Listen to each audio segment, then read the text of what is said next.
नाग में एक संबुद्ध को पहचानने की क्षमता होती है।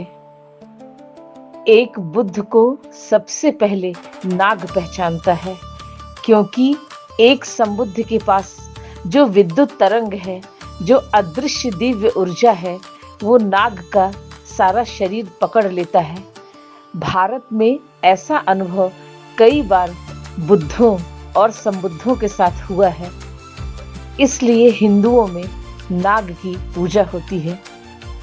सांप पूजे जाते हैं। किसी बुद्धत्व की तरंगों को मनुष्य नहीं पहचान पाते, क्योंकि मनुष्य बहुत बुद्धि चलाता है और बहुत सारे विचारों और तर्क वितर्क से भरा हुआ होता है। लेकिन सांप बहुत ज़्यादा संवेदनशील होता है। सांप के बराबर संवेदनशील और कोई पशु या पक्षी नहीं होते हैं।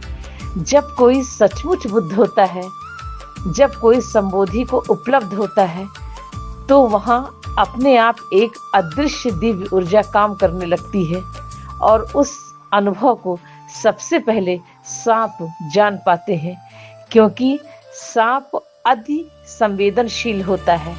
सांप बहुत संवेदनशील होता है और उसको किसी बुद्ध की ऊर्जा सबसे पहले पकड़ लेती है और सांप बिल्कुल मस्त होकर डूब जाता है।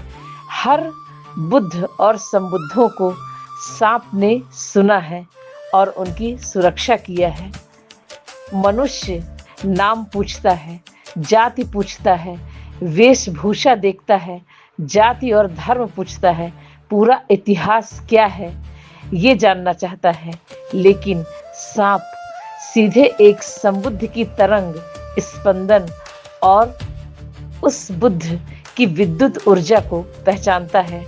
जहाँ शब्द चुप हो जाते हैं और मैं पिघल कर मिट्टी हो जाता है, एक सांप बहुत ही आसानी से पहचान पाता है कि कोई तपस्वी आया है जो चेतना के सर्वोच्च शिखर पर है।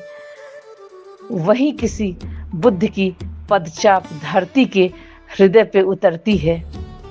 सांप आंखों से नहीं देखता, सांप नसों में बहती शांति सुनता है। एक बुद्ध की तरंगों को पहचान लेता है। रीढ़ में उतरती मौन की आग उसके पूरे शरीर में तरंग बन जाती है। जिस देह में अहंकार नहीं है, जिस सांस में हिंसा नहीं है, वहाँ जहर भी अमृत हो जाता है।